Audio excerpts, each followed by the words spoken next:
क्यों कुछ ॾींहुं पासीरा थी वञो। जीअं ई पुलिस जी गरमाइश घटि थींदी मां तव्हांखे कोर्ट घुराए वठंदुसि। असांजो फिकुर न कयो, असां रहण जो बंदोबस्त करे छॾियो आहे। पर बाबा पोइ बि थोरो होशियारी सां। का ॻाल्हि ई न आहे।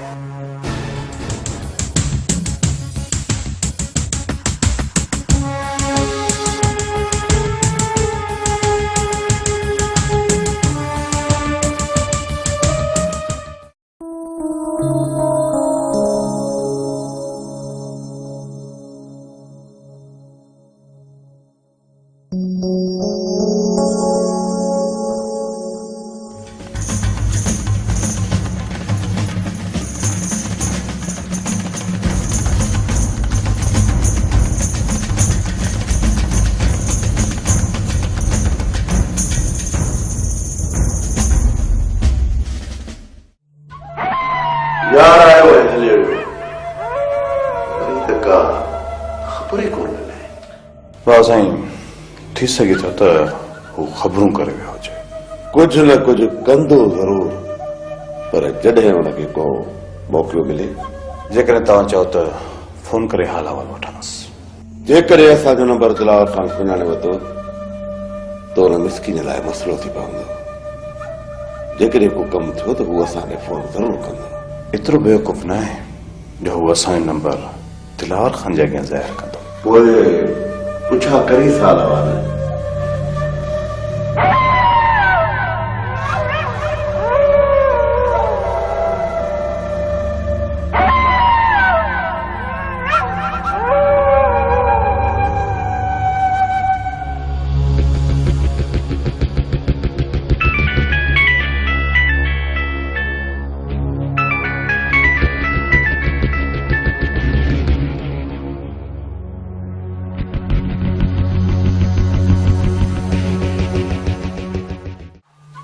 साईं हाकिम खान के दिलावर खान जी माण्हुनि नेठ जख्मी करे छॾियो। पोइ बि इहो बची वियो निभागो। अस्पताल खणी विया अथसि, का ख़बर न आहे। कबार खान हाकिम खान रहियल कंहिं वटि हो? वारिस खान वटि। वॾो भरोसो हुयुसि वारिस खान ते। हाणे ख़बर पियसि त वारिस खान ऐं असां में राति ॾींहं जो फ़र्क़ु आहे।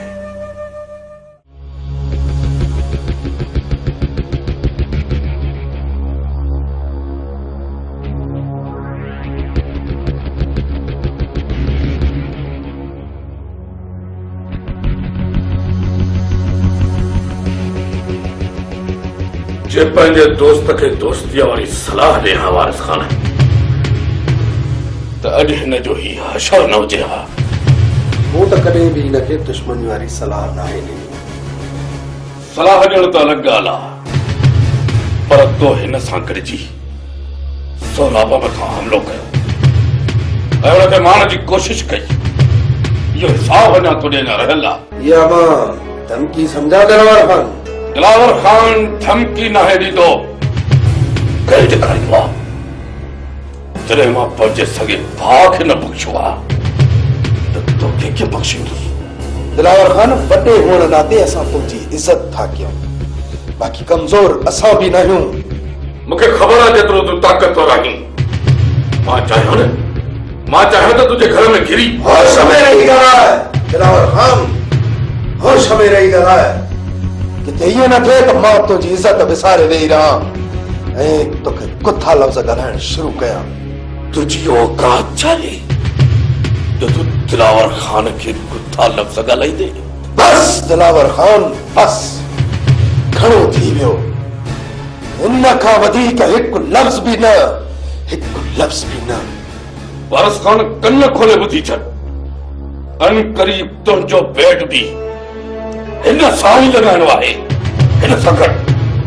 दिलावर खान पहिरियों असां अणॼाण हुयासीं ऐं इहो न सोचियोसीं त तूं अहिड़ो कदम खणी सघीं थो। हाणे जेकॾहिं तुंहिंजा हमरा आया त उन्हनि मां हिकु बि ज़िंदा बची वापसि कोन ईंदो। इहो वक़्तु ॿुधाईंदो। बाक़ी हाकिम खान होश में अचे जैसे चांस तो पंहिंजो कफन वठी रखे न तो मां सदस लाश बेकफनो ही दफनाए छॾींदुसि बेकफनो।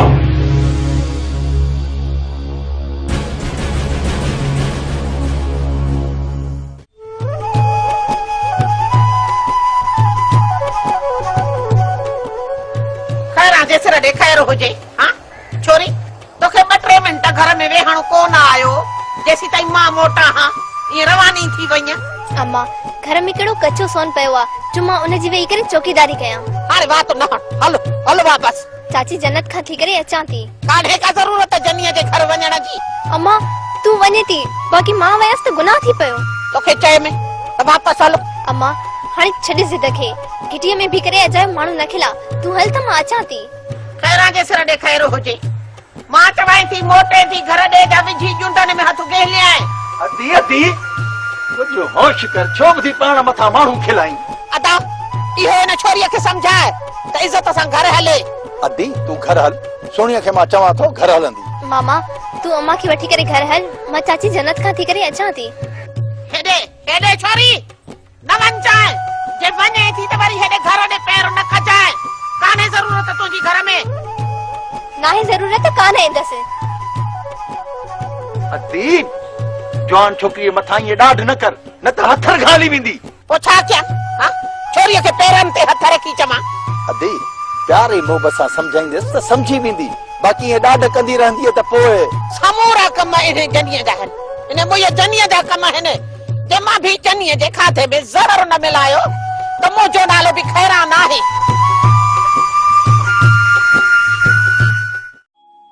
चाची मूंखे त हाणे काई ॻाल्हि सम्झ में ई नथी अचे त मां छा कयां।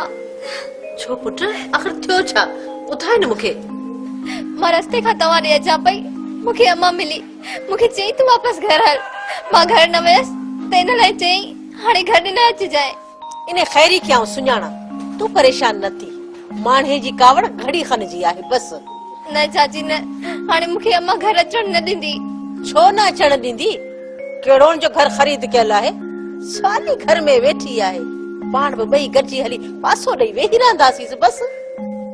तू परेशान न थी तोखे आऊं ते छॾे ईंदसि माण्हे खे त अहिड़ियूं मुंद जूं ॿुधाईंदसि अहिड़ियूं मुंद जूं ॿुधाईमांसि जो यादि कंदी।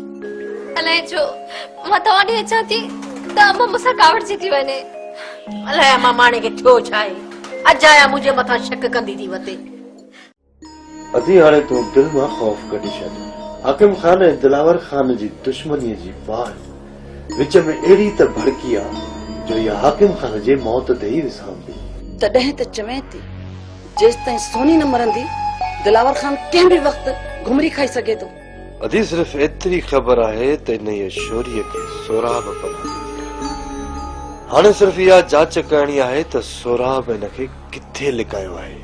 तॾहिं त चवे थी जेसि ताईं सोनी न मरंदी दिलावर खान कंहिं बि वक़्तु घुमरी खाई सघे थो पर जॾहिं इहो सबूत ख़तम थी वियो न दिलावर खे मां पाण ई तोखे सिधो करे ॾींदसि। अदी तोखां वधीक सोनी जी तलाश मूंखे आहे ऐं हाणे सोनीअ जे मौत जी ख़बर मां तोखे जल्द ॿुधाईंदुसि जल्द।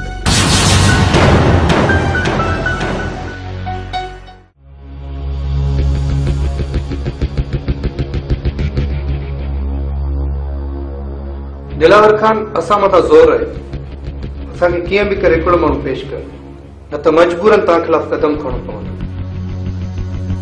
सूबेदार एतिरो दम अथई जो दिलावर खान जे ख़िलाफ़ तूं को कदम खणी ॾेखारे।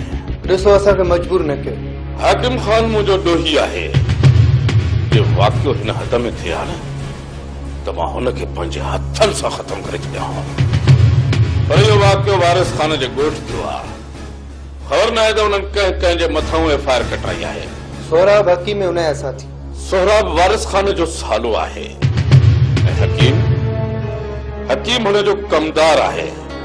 पोइ इहे माण्हू मूं वटि किथां ईंदा? किथे ईअं त नाहे त ख़ुदि वारिस खान ई हाकिम खान जे मथां हमिलो करायो हुजे। वारिस हाकिम खान जो दोस्त आहे दोस्त उहो हुन मथां हमिलो कीअं करे? जॾहिं त मां हाकिम खान जो भाउ पोइ बि तव्हां हिते आया हो। बाक़ी इहो पुछणो वारिस खान खां नथा करे सघो।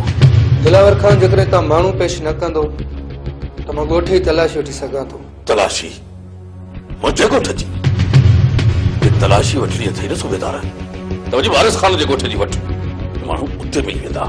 हिन वक़्तु मां वञा थो पर तमामु जल्द ॻोठ जी तलाशी जा वारंट खणी ईंदुसि। को बि फ़ाइदो न मिलंदी। इहा त पोइ ख़बर पवंदी। जेकॾहिं तो ईअं कयो त मां तव्हां ख़िलाफ़ कोर्ट में वञी सघां थो। हितां जेकॾहिं तव्हांखे को बि सबूत हथ न आयो ऐं पोइ न जेकी मुंहिंजी इज़त जे मथां झंडा पवंदा हिन जो हिसाब सूबेदार तोखे ॾियणो पवंदो। इहा ॻाल्हि कन खोले ॿुधी थचा सूबेदार त मां पंहिंजी इज़त जो बदिलो ज़रूरु वठंदुसि तोखे कोन छॾींदुसि ऐं जे मूंखे मथे वञणो पियो त मां मथे ताईं वेंदो वेंदुसि।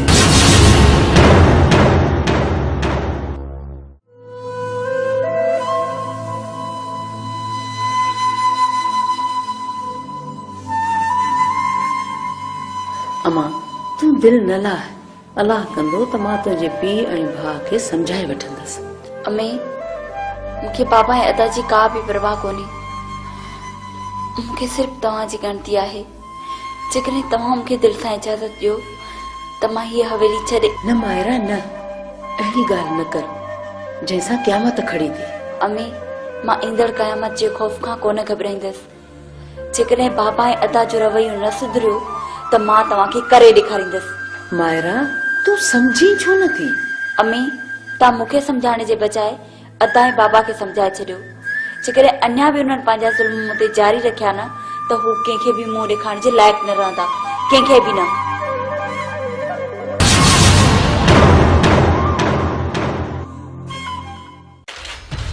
मूसा खान गिचीअ में पइजी वियो आहे, गिचीअ में। हाणे जेकॾहिं मूसा खान सां बिक्री करणी अथई न त यार इहे सूर सहणा पवंदई। न अकबर न, मां मूसा खान सां कमज़ोरी जी हालत में कॾहिं बि हथ न मिलाईंदुसि। मां त सोचां थो त मूसा खान सां अहिड़ो त कमु कयूं जो ख़ुदि दुश्मनी सारे मुंहिंजे तरफ़ दोस्ती जो हथ वधाए ऐं उहो दोस्तीअ जो हथ माइट तरफ़ वधी वञे। हा बाबा साईं, इन लाइ तव्हांखे मूसा खान जे रातनि जूं निंड्रूं हराम करणी पवंदियूं। हराम रातनि जो निंड्रूं त छा रमूं, मूसा खान जो ॾींहं जो बि सुकून बर्बाद करे छॾींदुसि। बर्बाद इन इरादे सां हलूं था त पोइ मूसा खान जे साम्हूं पहुचण खां पोइ तव्हांजा हथ हुन ते हथियार सिधो करण खां नारायण था। अलाए छो अकबर, अलाए छो यार हाणे दिलि चवंदी आहे त कुझु मूसा खान जो ख़्यालु रखणु घुरिजे। बाबा न साईं, तव्हांजे बाबा ॻाल्हि ई सम्झ में कान थी अचे। बाबा कॾहिं था चओ त मूसा खान खे बर्बाद कंदुसि, कॾहिं वरी चओ था त मूसा खान आबाद हुजे। बाबा साईं मुंहिंजी सलाह वठो त बग़ैर हबक जे हली मूसा खान खां रिश्तो भरो। वधि मां वधि जवाब ॾींदो न, बंदूक त कोन हणंदो। उन लाइ बि हलंदासीं कुल, पर यार कुझु ॾींहं सब्र कर त हाकिम खान जी बर्बादी पंहिंजे अखियुनि सां ॾिसी वठूं। मूसा खान पोइ हथ धोई पियो अथसि कान। तमामु जल्द हाकिम खान जो सफ़ायो थी वेंदो। जॾहिं हाकिम खान जो सफ़ायो थींदो न त ॿिए ॾींहुं हली मूसा खान खां रिश्ते जी खुर कंदासीं। हा बाबा साईं, जेकॾहिं इनकार कई त पोइ छा कंदासीं बाबा साईं? उनजो बि हल मूं वटि आहे। जेकॾहिं इज़त सां मञई त ठीकु आहे, न त आशिक़ त हूअं ई बदनाम हूंदा।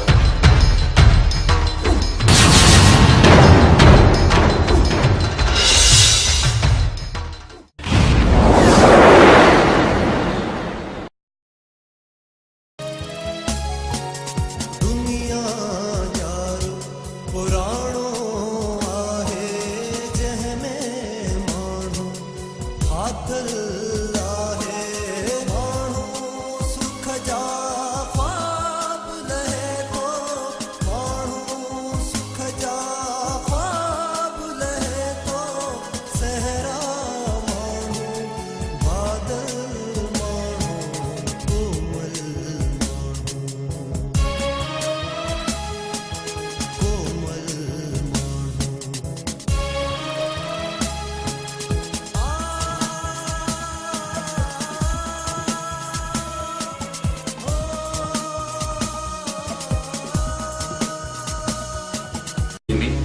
मां तव्हांखे कोर्ट घुराए वठंदुसि। असांजो फिकुर न कयो, असां हाणे बंदोबस्त करे छॾियो आहे।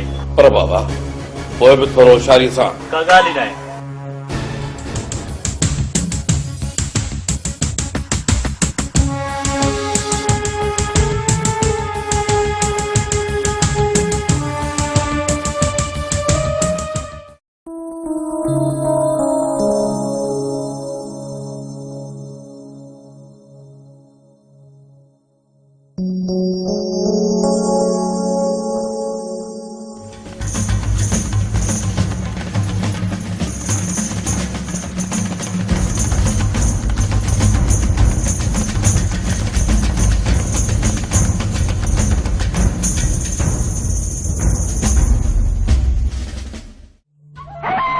यार आयो है हले वरी तक खबर ही कोन मिले। वाह साईं थी सके थो त हू ख़बरूं करे वियो हुजे। कुछ न कुछ कंदो जरूर, पर जॾहिं हुनखे को मोकिलियो मिले। जेकॾहिं तव्हां चओ त फोन करे हाल अहवाल वठंदुसि। जेकॾहिं असांजो नंबर दिलावर खान सुञाणे वरितो त हुन मिसकिन लाइ मसइलो थी पवंदो। जेकॾहिं को कमु थियो त हू असांखे फोन ज़रूर कंदो। एतिरो बेवकूफ़ न आहे जो हू असांजो नंबर दिलावर खान जे अॻियां ज़ाहिर कंदो। पोइ पुछा करी हाल अहवाल।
कुछ ॾींहुं पासीरा थी वञो।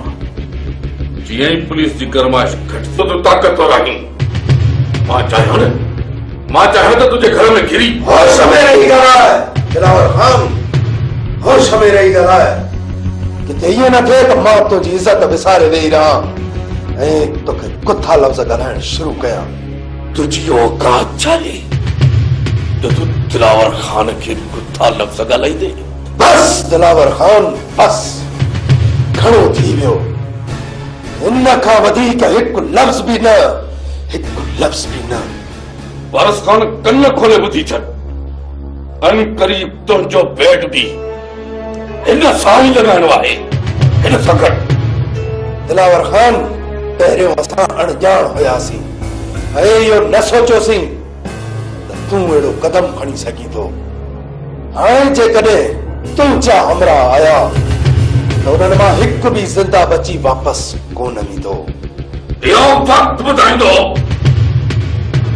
बाक़ी हाकिम खान होश में अचे चई छॾियांसि त पंहिंजो कफन वठी रखे त तव्हां सदस लाश बेकफनो ई दफ़नाए छॾींदुसि। बेकफनो।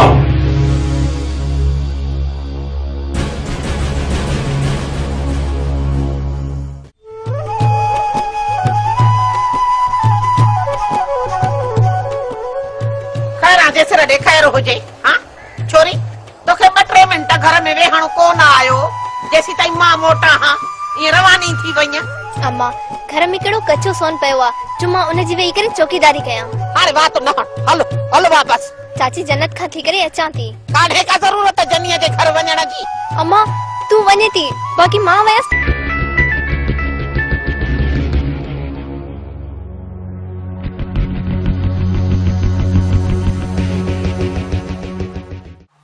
बाबा साईं हाकिम खान के दिलार खान जी माण्हुनि नेठ जख्मी करे छॾियो। पोइ बि इहो बची वियो निभागो। अस्पताल खणी विया अथसि का ख़बर न आहे। कबार खान हाकिम खान रहियल कंहिं वटि हो? वारिस खान वटि। वॾो भरोसो हुयुसि वारिस खान ते। हाणे ख़बर पियसि त वारिस खान ऐं असां में राति ॾींहं जो फ़र्क़ु आहे।